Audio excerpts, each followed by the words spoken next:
ibihe byiza kuri mwebwe mwese mudukurikiye muri amasaha tugeze kuwa mbere tariki ya mbere kwezi kwa 12 umwaka wa 2025.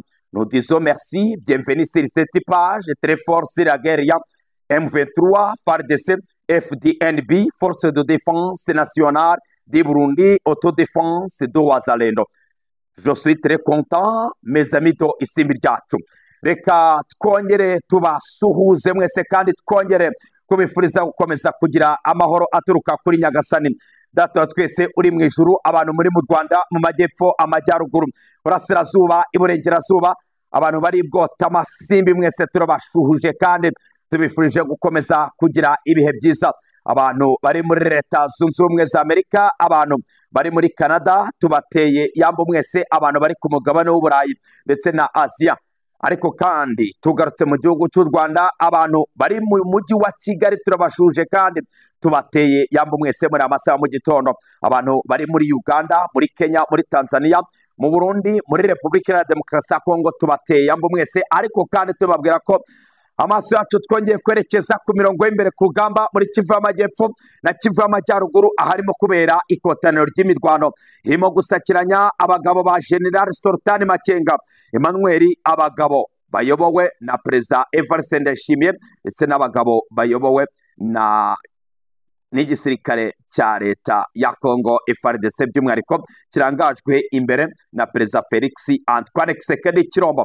Niko kuri muraza kunyemera tugaruke ku mirwano ikomeye cyane ikomeje gusakiranya abarwanyi ba M23 Ineza Sarambwe Wazalendo, igisirikare cya leta ya Kongo FARDC, icyo Burundi, by'umwihariko muri Kivu y'Amajyepfo mu gace bita Rugezi. Imirwano rero ikomeye cyane, haravugwa imirwano ikomeye cyane muri Rugezi hafi ya Minembwe, hagati y'inyeshyamba zatwirwaneho MLDP, abarwanyi ba M23 Intare za Sarambwe na Wazalendo, ingabo z'u Burundi, ingabo za leta ya Kongo FARDC.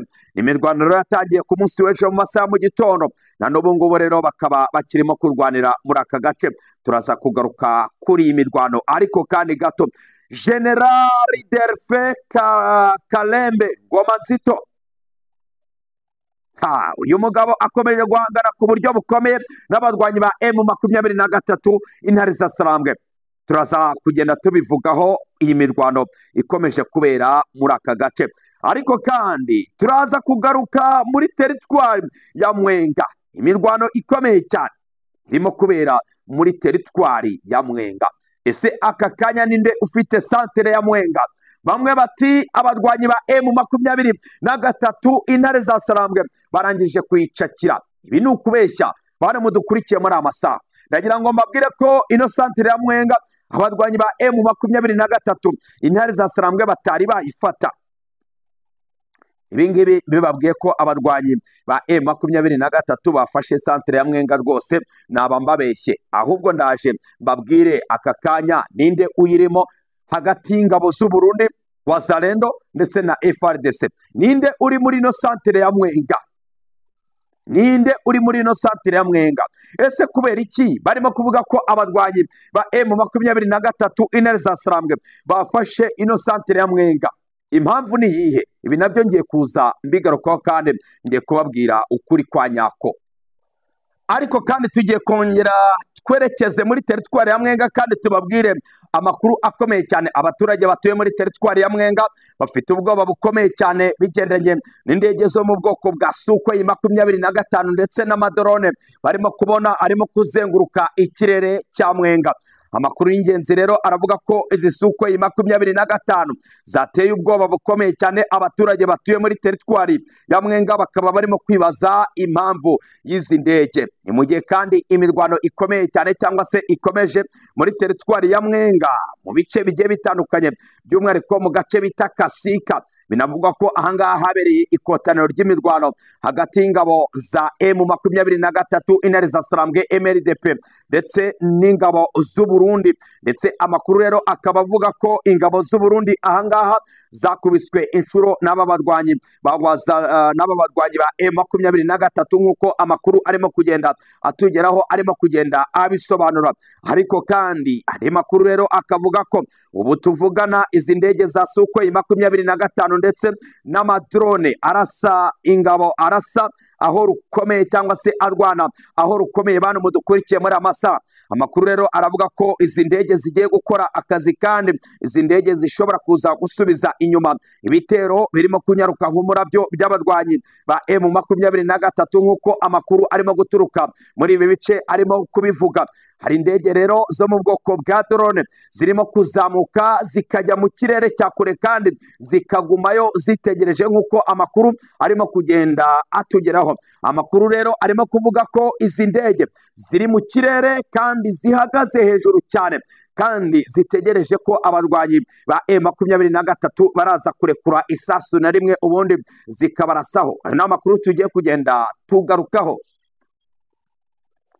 Turaza kandi gukubitira Kinshasa, turaza kubabwira ko inzego z'umutekano zataye muri yombi abagera kuri 21, abagabo bagera kuri 19 ndetse n'abagore 2, bose bafite pasiporo za Kenya. Ibi rero abangaba bafashwe rero bikavuga ko ari intasi za Kenya, dore ko leta ya Kinshasa irimo gushinza igihugu cya Kenya kuba nacyo gifite ukuboko muri iyi mirwano irimo kubera ku butaka bwa Kongo. Repubulika ya Demokarasi ya Kongo irimo irasobanura ko igihugu cya Kenya nacyo gishobora kuba gifite ingabo zacyo hano ku butaka bwa Repubulika ya Demokarasi ya Kongo. Igihugu cya Repubulika ya Demokarasi ya Kongo kandi cyongeye gushinza igihugu cy'Ubugande yuko nacyo gishobora kuba gifite ingabo zacyo hano ku butaka bwa Repubulika ya Demokarasi ya Kongo. Ni mu gihe kandi igihugu cya Repubulika ya Demokarasi ya Kongo by'umwihariko nacyo kandi gikomeza no gushinza igihugu cy'u Rwanda kuba cyaba gifite ingabo zacyo hano ku butaka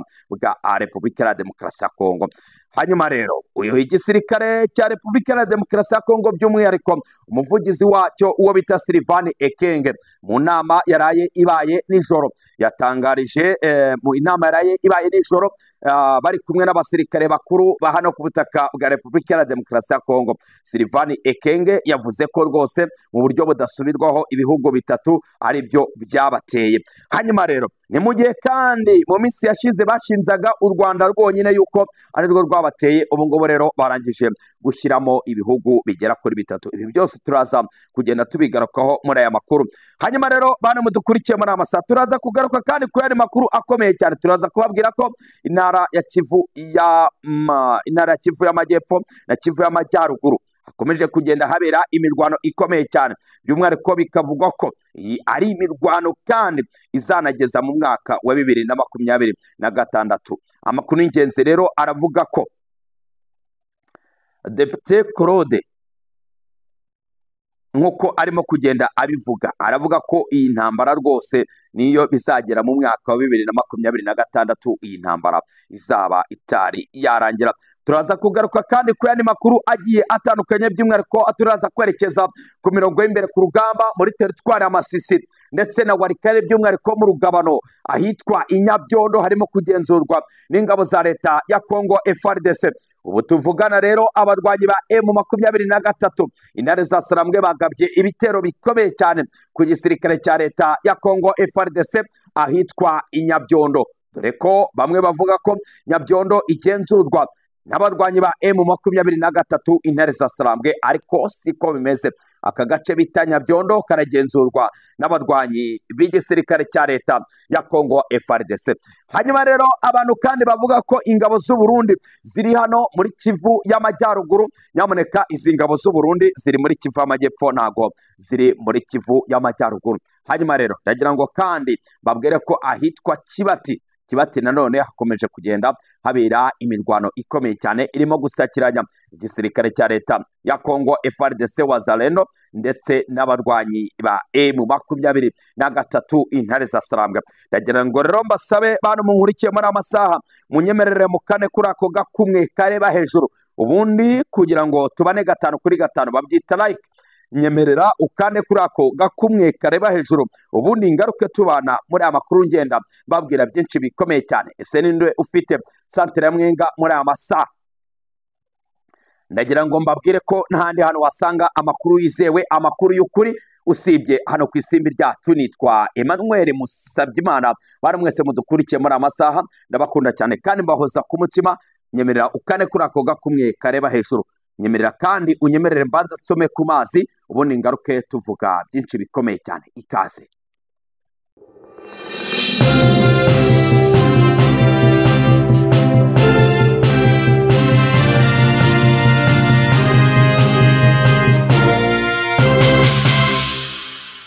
Merci mes amis do isimbi ryacu. La population locale de Mwenga était en proie à une perte totale à la vie d'un envieux de la guerre dans le ciel de la zone de conflit. Niko kuri bantu mwese mudukurikiye muri amasaha, murakoze cyane kongera kutwumva. Imirwano irakomeye cyane muri Kivu y'Amajyepfo, by'umwihariko muri teritwari ya Mwenga. Abaturage bo muri teritwari ya Mwenga bafite ubwoba bukomeye cyane kandi bafite ubwoba bitewe n'indege z'igisirikare cya leta ya Congo FARDC zikomeje kuzenguruka ikirere cya Mwenga. Hakaba hari drone rero z'igisirikare cya leta ya Congo FARDC ziri mu kirere cya Mwenga hejuru cyane mu kirere cya kure, kandi zitarimo kuvamo cyangwa se ziteguye kurasa uwo ari we wese uri bwinjire muri santere ya Mwenga. Muri make rero indege z'igisirikare cya leta ya Congo FARDC by'umwihariko drone cyangwa se indege zitagira abapilote zibereye mu kirere cyo hejuru cyane, bigendanye n'amakuru akomeye cyane namaze kwakira kandi namaze gukura ku mboni zanjye ziri muri Kivu y'Amajyepfo, by'umwihariko muri teritwari ya Mwenga. Abarwanyi ba M23 intare za Sarambwe nago barimo kwinjira muri no teritwari ya Mwenga, by'umwihariko muri santere ya Mwenga, bitewe n'indege ziri mu kirere ziteguye kurasa uwo ari we wese uragaba ibitero kuri no santere ya Mwenga. Ino santere ya Mwenga rero biravugwa ko gufatwa kwayo biraba ari ikibazo gikomeye cyane ku ruhande rwa leta ya Kinshasa, dore ko ino santere ya Mwenga ikungahaye ku mabuye y'agaciro, by'umwihariko amabuye bita izahabu cyangwa se zahabu. N'amakuru rero akomeye cyane turimo gukura muri ibi bice. Biravugwa ko kandi izi ndege by'umwihariko za drone ziri muri iki kirere kuva ku munsi w'ejo mu masaha yo kumanywa, ni indege rero za FARDC. Abantu bari muri biriya bice bafite ubwoba bukomeye cyane. Amakuru rero aravuga ko abaturage by'umwihariko bo muri teritwari ya Mwenga bamwe barimo kugenda basubira mu byabo buhoro buhoro, bigendanye n'uburyo ki nta hantu n'ubundi bafite ho guhungira. Ariko kandi imirwano irakomeye cyane cyangwa se irakomeje mu misozi yunamiye santere ya Mwenga, ni mu gihe kandi abarwanyi ba M23 bakiri mu birometero hagati ya 15 na 20 uvuye muri no santere ya Mwenga. Ariko kandi amakuru y'ingenzi akavuga ko abarwanyi ba M23 intare za Sarambwe bashobora kuba barimo gusana ikiraro cyangijwe n'ingabo z'u Burundi, by'umwihariko ku mugezi twavuga ko ari umugezi w'ingenzi hariya muri Kivu y'Amajyepfo muri teritwari ya Mwenga. Ni umugezi rero ushobora gutuma winjira mu bindi bice bigiye bitandukanye, by'umwihariko yaba muri santere bita Kamituga ndetse n'ahandi henshi hagiye hatandukanye. Imirwano rero yongeye gufata indi ntera, by'umwihariko muri teritwari ya Mwenga. Amakuru rero arimo guturuka ku mirongo y'imbere ku rugamba muri Kivu y'Amajyepfo arimo kugenda angeraho, aravuga ko imirwano ikomeye cyane ikomeje kugenda ibera muri teritwari ya Mwenga hafi gato ndetse na Kamituga. Amakuru y'ingenzi rero arimo kugenda agera hano ku isimbi ryacu aragaragaza ko abarwanyi ba M23 intare za Sarambwe ndetse n'igisirikare cya leta ya Congo FARDC bamaze iminsi barwanira, by'umwihariko mu gace bita Kashaka, kandi aka gace kafashwe n'abarwanyi ba M23. Ubu rero rwagati by'umwihariko mu gace bita muri santere ya Mwenga ndetse na Kamituga, ahangaha nk'uko amakuru y'ingenzi arimo kuvuga ko abarwanyi ba Wazalendo bakomeje kugenda bagenzura utu duce. Abazi neza rero aka gace barasobanura neza ko kitegeye neza santere ya Mwenga ndetse na Kamituga. Amakuru y'ingenzi rero akavuga ko kuba abarwanyi ba M23 barafashe kara gace bita Kashaka ari akaryo keza ko kugira ngo babe bakwigarurira ino santere bita Kamituga, Fizi ndetse na santere ya Mwenga. Tuvugana rero abarwanyi ba M23 baracyari kureho gato ugereranyije n'utu duce aho duherereye. Ariko kandi abazi neza abarwanyi ba M23 cyangwa se abazi neza ibigendanye n'urugamba, na ahantu ushobora guhagarara ukarasamo ikompora. Ibi ibitangazamakuru bigiye bitandukanye birimo kugenda bivuga ko abarwanyi ba M23 bafashe Kamituga ndetse na santere ya Mwenga, ariko kandi dukurikije amakuru turimo guhabwa n'imbone zacu barimo kutubwira ko abarwanyi ba M23 batari binjira muri izi santere zombi.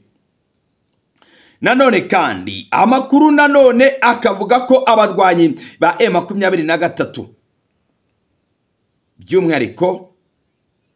by'umwihariko umugezi bita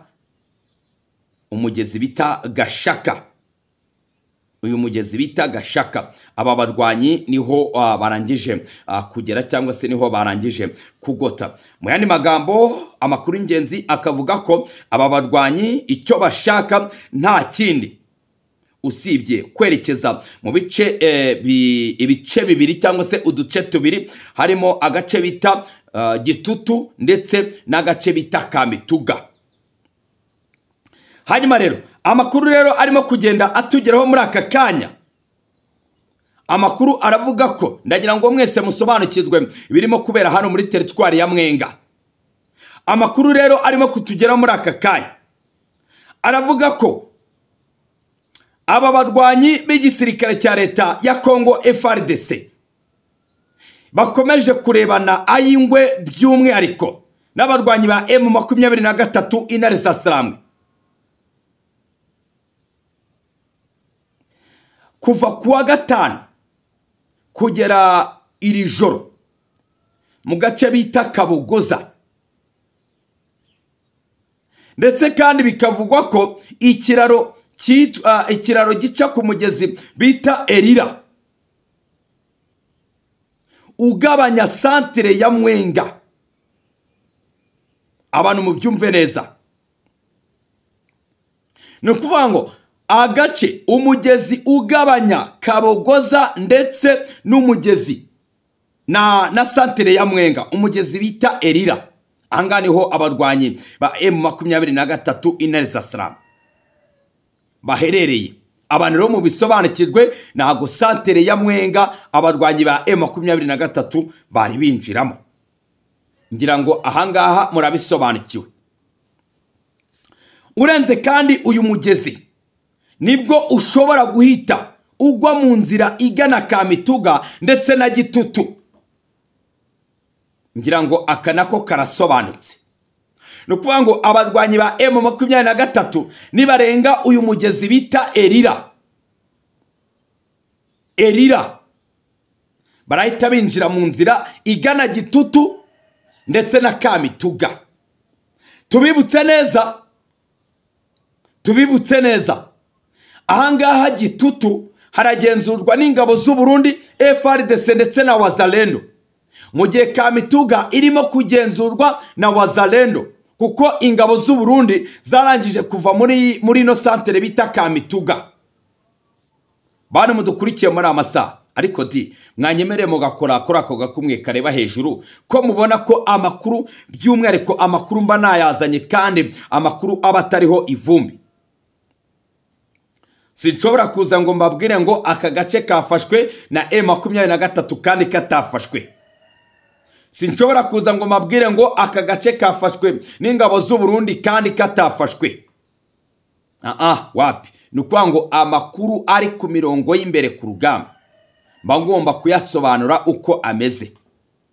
Nubwo nabonye ko hari abantu barimo kuntuka bambwira bati, bwana munyamakuru rwose hari umugabo rwose urimo kuntuka ambwira ati wavuze ko ingabo z'u Burundi zashyinguwe muri kariya gace. Ariko bana mudukurikiye, koko ngiye kubabeshya nibyo mushaka? Nimba koko bazishyinguye yambaje ati none ko wavuze ko ingabo z'u Burundi bazishyinguye hariya, ingabo za M23 bazishyinguye he? Ntago nahamenye. Bana mudukurikiye mujye musobanukirwa. Ngewe mvuga ibyo namenye, ibyo ntamenye nago ngomba kubivuga. Nimba Lieutenant Colonel Wiringoma ibyo bintu yabivuzeho akavuga ngo ingabo z'u Burundi zashyinguwe aha naha, kandi amafoto n'amavideo ngiye nkaba nabonye video ingabo z'u Burundi zirimo gushyingura ingabo zabo zaguye ku rugamba. Ibyo ngibyo ngomba kubivuga kuko ni amakuru ari ku mirongo y'imbere ku rugamba. Ariko umuntu ye kuza ngo amatire ibyo ngomba kuvuga. Ngende umunyamakuru ngomba kuvuga ibiri ku mirongo y'imbere ku rugamba.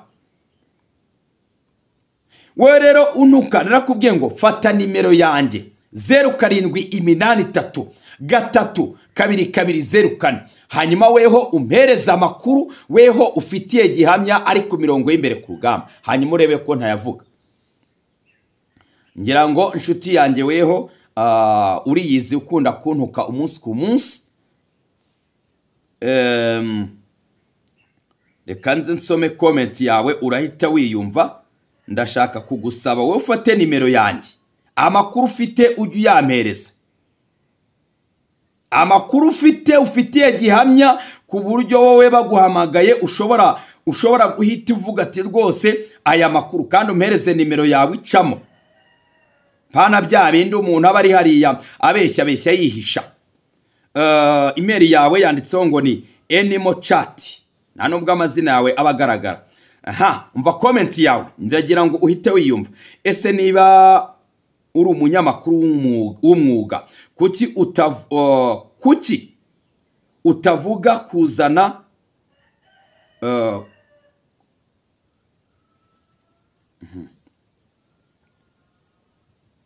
murantunga? Ese niba uri umunyamakuru w'umwuga, kuki utavuga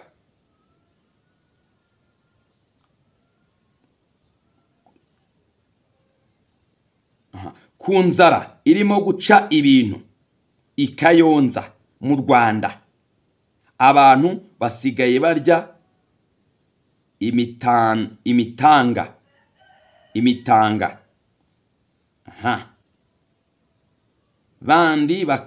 Abandi bakayibura, barimo guhunga inzara. Uza kuri kamera ukabwejagura ngo uravuga ngo ingabo z'u Burundi zaguye muri Kongo. Nibyo uvuga, bakaguha ibyo ibyo uvuga nibyo baguha. Mwani magambo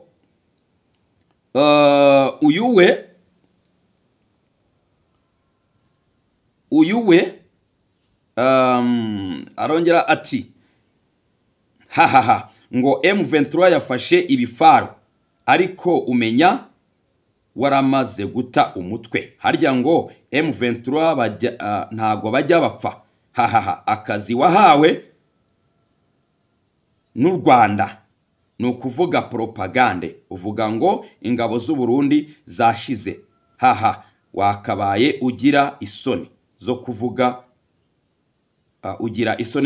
u Rwanda. Hanyuma rero bana mudukurikiye rero, nibyo nyine ngewe mbabwira. Abantu bafite imitekerereze igiye itandukanye. Twebwe tuvuga amakuru, ibyo byanyu bya propagande, ibyo bitekerezo byanyu twebwe ntago tubirimo. Reka mbabwire ko ngewe iyo ndimo kuvuga amakuru mba ndeba ibiri ku mirongo y'imbere ku rugamba. Ntago nita ku bindi by'amapropagande yanyu. Rero ndagira ngo mbabwire, wowe jya wumva amakuru y'impande zombi. Wumve ahangaha abavuga M23 neza, abayivuga nabi, hanyuma ukuremo ikizima.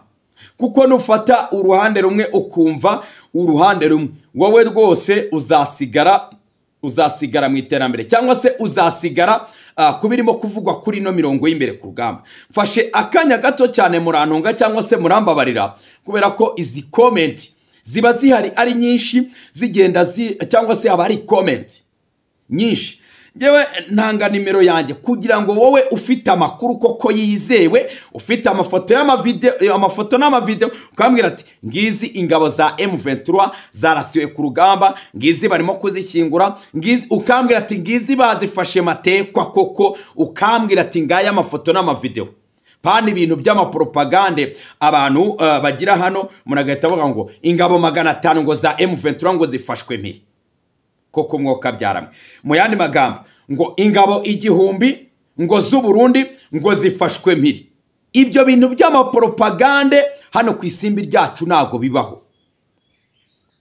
Mu kandi kanya ngo ingabo ngo 5,000 ngo za FRDC ngo zirashwe na M23. Izo propagande twebwe hano ku isimbi ryacu ntazibaho. Niyo mpamvu ngiye mbabwirane kurikira isimbi ryacu twebwe tukugezeho amakuru. Nta munsi numwe ngiye uzumva rimo ndakubwira ngo ingabo ngo izi nizi umubare uyu n'uyu ngo wishwe. Ya no. Hanyuma rero nagira ngo wenda nsobanure kuri bimwe bigiye bitandukanye by'umwariko ku bakomeje kugenda bandika hasi muri comment. Nagira ngo mbasubize kuko iyo abantu tabashubije bagira ngo wenda nago ubuzi kuvuga cyangwa se nago ubuzi kugira gute. Wenda sinzi uko abantu wenda barimo kugenda bafata ibiri hano ku butaka bwa Kongo, abantu babifashe mu rundi rwego cyangwa se sinzi ukuntu babifashe.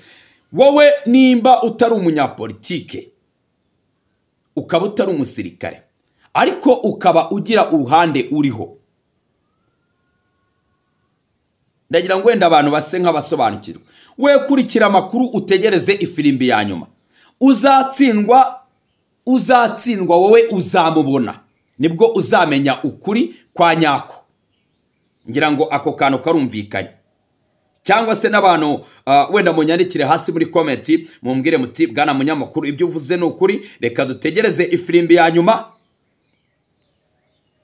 Uzatsindwa tuzamubona, urwana hano ku butaka bwa Kongo tuzamubona. Ibindi byose rero mwebwe murimo wapi, ibyo bintu nta kigenda. Hanyuma rero bana mudukurikiye rero wenda reka twerekeze Kinshasa. Mbere ko twerekeza ku yandi makuru, Kinshasa inzego z'umutekano zataye muri yombi abagera kuri 21, harimo abagabo 19 ndetse n'abagore bagera kuri 2, bose bafite pasiporo za Kenya. Kinshasa rero inzego z'umutekano zataye muri yombi abagera kuri 21, abagabo 19 ndetse n'abagore bagera kuri 2, bose bafite pasiporo za Kenya. Minisitiri wungirije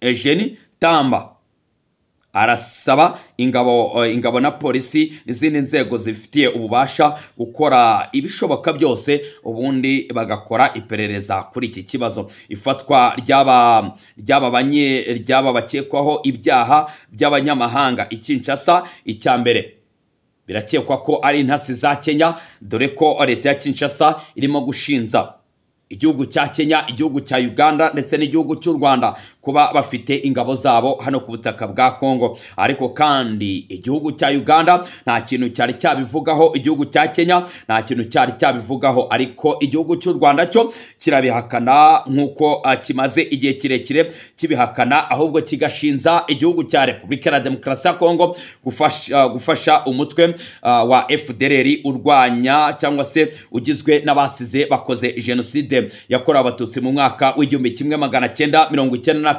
ndetse ni jenoside yatwaye ubuzima bw'abantu barenga miliyoni hano ku butaka bw'u Rwanda. Hanyuma rero bana mudukurikiye, amakuru ingenzi aravuga ko mu gihe uyu mutwe wa FDLR ukidedembya hano ku butaka bwa Kongo, amahoro n'umutekano bitazagaruka hano ku butaka bwa Kongo.